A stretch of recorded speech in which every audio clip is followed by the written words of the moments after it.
Hi, Pam DeBois with DMV Real Estate.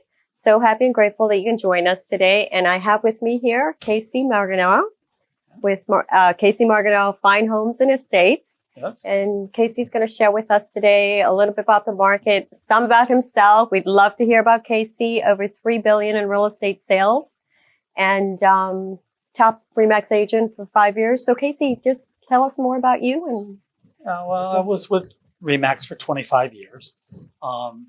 That's how I got my start in this business. And over time, I realized that there was a need for a kind of a boutique real estate market that had, real estate firm that was going and working with people on the upper end, right, because they need more service, and they need a different type of marketing. Okay. A lot of real estate agents know how to sell that, townhouse or that single family house that's kind of normal in the neighborhood. Yeah. But they lose it when they go to the upper end of the marketplace. So about 5 years ago, I started Casey Margenau Fine Homes, Okay. To cater to that more upper echelon of business. Yeah. And we've done great since. Okay. But that allowed me to give a better experience to the consumer, to allow them to do better marketing and not have the stigma of the other RE/MAX agents. Okay. That if they did a good job or bad job, it just depends, and there's a lot of them. Right. So, and the important part is not doing $3 billion worth of business. Yeah. The important part is I helped about 3,000 families buy their home. And with that kind of experience, you're very good at negotiations. You understand what could go wrong in a deal, and you understand them before they happen. So you prepare for them, in your everyday experience. Right. The money is there, but the experience behind it and what the goodwill is behind it that you're doing really helps and says a lot. Yeah. What about your team of people here that you have? Tell us a little bit about your team. So I have 6 real estate agents that work with me. Okay. It's a brokerage, but we do operate kind of like a team. And I have a different way of working with things because of most of the business comes from me, and most of the listings and that type of thing. But then on top of having these 6 real estate agents, I also have 5 administrative people. So it's almost 1-to-1. Okay. So that's great. And it's very important to have people doing the tasks that need to be done that are more administrative, that are really not good for salespeople to be doing. Right. You're absolutely right, because everybody's an expert in their own field, and you're an expert, in the beginning, and working with your clients on a personal basis. Well, salespeople are good at some things. Administrative people are good at different things. Right, right. So let's talk a little bit about real estate. Where do you see the market going as far as real estate? Well, right now, we've gone through a period of time where the market has been flat. Since, in the early 2000s, it raked up real high. Everything was going up, and you looked like you were really, really smart if you bought anything in 2000 by 2005. Yeah. But the market crashed, and it started, I knew it and told my clients that the market was getting ready to crash in 2004 and 2005. Yeah. And I was telling them to be careful. And but by 2007, it took to just really the bottom drop out of it. Yeah. And so we've been slowly, we ran flat from 2008 and 9. Basically, the market was really bad. The worst market was in 2009. And then 2010, everybody was fire selling everything. And it was a good market. We did a lot of sales, but prices were not good. And then 2011, things started to settle in. Mm-hmm. And by, so it's 2011 to, 16, Uh-huh. market was just flat. Yeah. And then what happens when a market starts to rise, it rises from in this area because all real estate is local. Yeah. So Washington, D.C. is the hub. Yeah. And it kind of works from Washington, D.C. and prices go up there and then go up in Arlington, then McLean, Great Falls, Vienna, and work their way out. Okay. And then it starts at the bottom price ranges and works its way up. And since you have 90 million millenniums and you have 80 million baby boomers, the baby boomers are all downsizing. So they're moving out of their big houses and moving into the condos and the townhouses and the in-town homes and things like that. And then the millenniums, they're also moving into the condos and the townhouses. And, so what's happened is a lot of pressure has gone on that part of the market.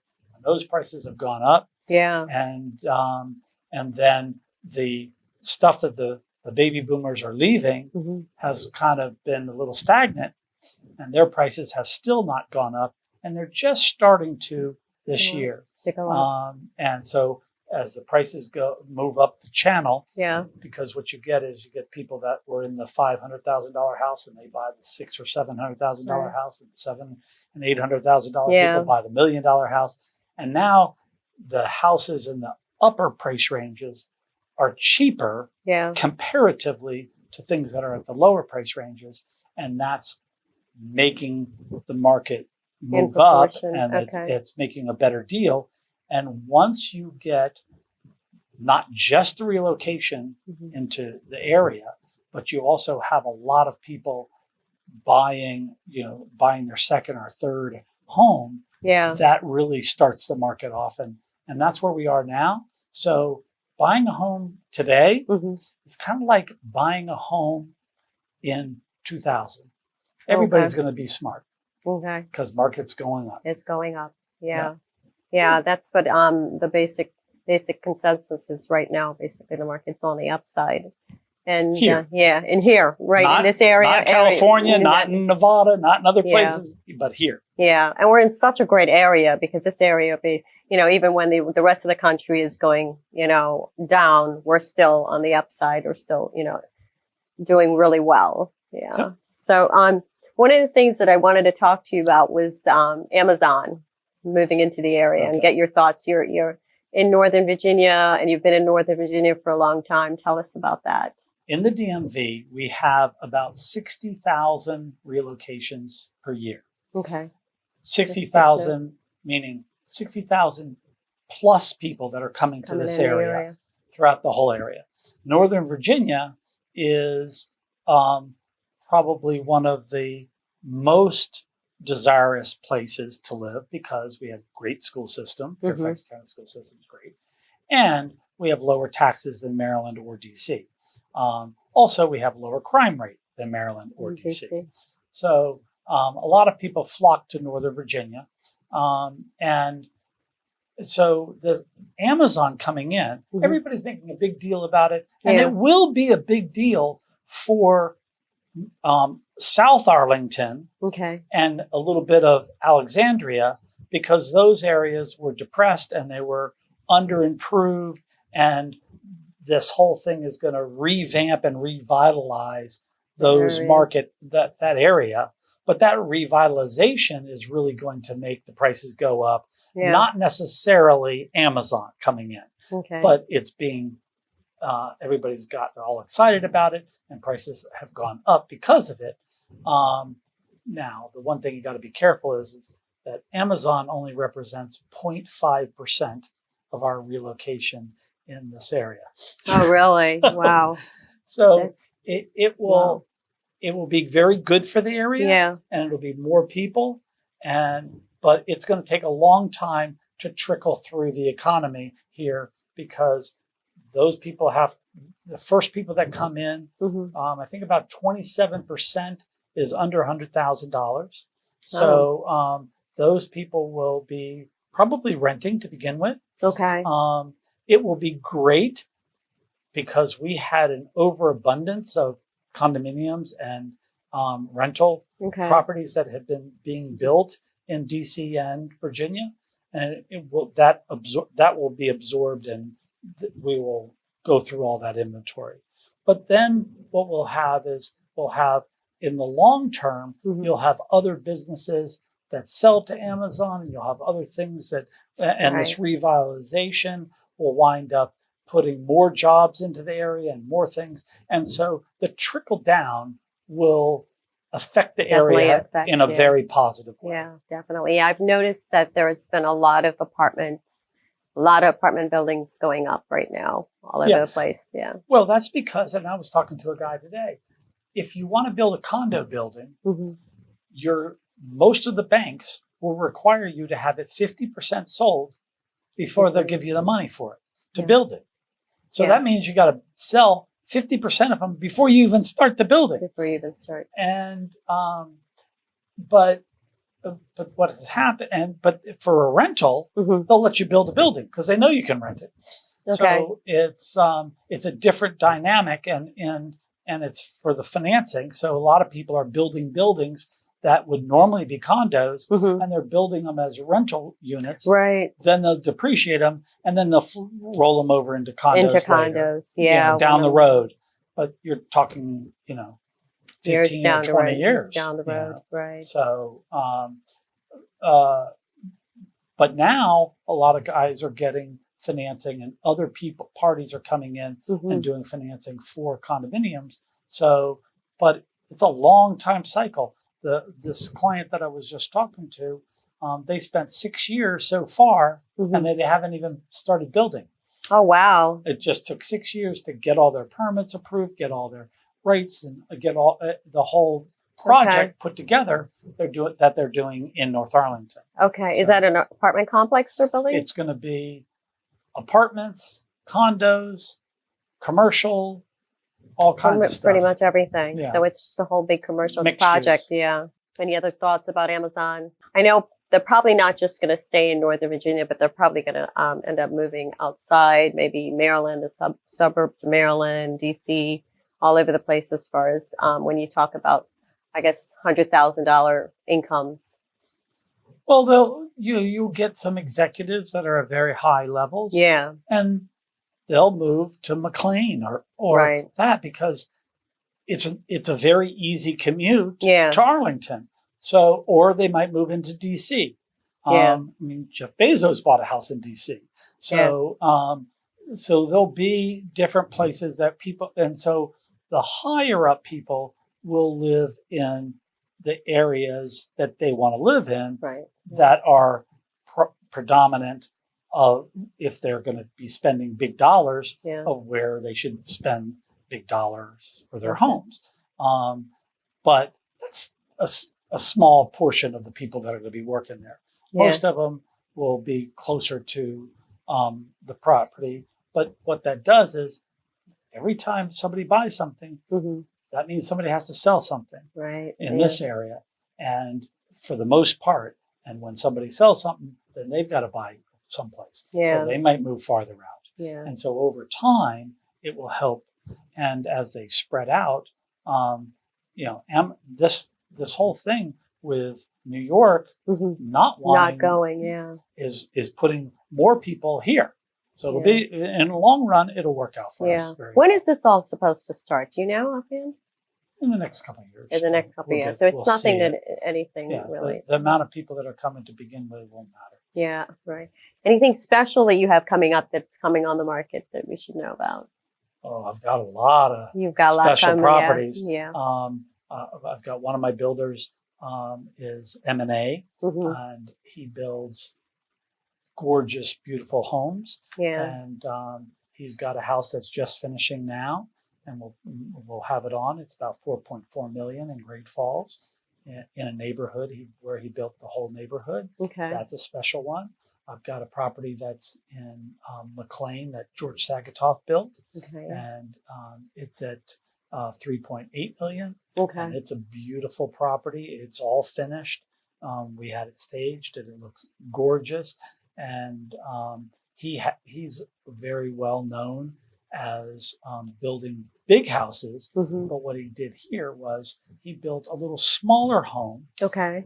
If you can say that 8,000 square Square foot feet is a smaller home, right? But For him, it is 5,500 square feet on the 2 floors. Yeah. That's small for him. But what he did is he put in the quality of what he would do in his 12,000 square foot houses. Okay. So the same features. Yeah. And that seems to be kind of a thing that's happening right now where people aren't looking at volume, they're looking at quality.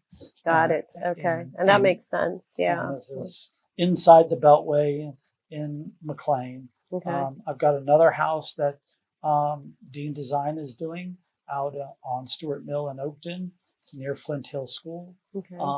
which is a private school here in this area. Okay. And it's got 6 bedrooms upstairs. Okay. So it can fit a big family. Yeah. It's 11,000 square feet on 5 acres. Okay. With lots of, it's a gorgeous French country manor. Okay. That's in McLean? That's in Oakton. Oakton. Okay. Yeah. Okay. So those are a couple of the ones Things that I have yeah. that are unique and different right now. Okay. We hope to get the opportunity to share those with you, and We can. Yeah, that would be great. 2 of them we got to get finished. But Okay. Anything other that you'd like to share with us about real estate? Anything that you see out there in the market that's going on currently? Right now, the market is very good. Mm-hmm. Prices are good. I think that inventory is down throughout the area. So if you're in a home that's 800, $1 million, up to about $1.2 million, the prices have gone up, and now the gap and the prices at over that $1.3 million or $1.5 million mark haven't gone up yet. Right. And so the difference between one to the other, it's closer, and it really is a good value. And ultimately, they always the top end of the market will catch up. It will catch up. Yeah. Yeah. Good point. So is there anything else that you would like to share with us? Any other properties that you have coming? Well, I've got a house that is now ready. It's brand new. Okay. It's in McLean. Okay. On Tolsted Road, just outside the Beltway, on over 2 acre lot. So it's nice to have that kind of property in McLean. It's built by Monogram Homes, and actually you can come by and take a look at it. It's a brand new home, $3.5 million. Okay. It's absolutely gorgeous. It's also in a French, manor home style. Okay. Okay. We look forward to sharing that one with you guys then. We're going to definitely go by and do a walkthrough of it and share it with you. Casey Margenau, everybody from Casey Margenau Fine Homes and Estates. And we look forward to sharing more with you. And thank you so much for your time today. Thank you.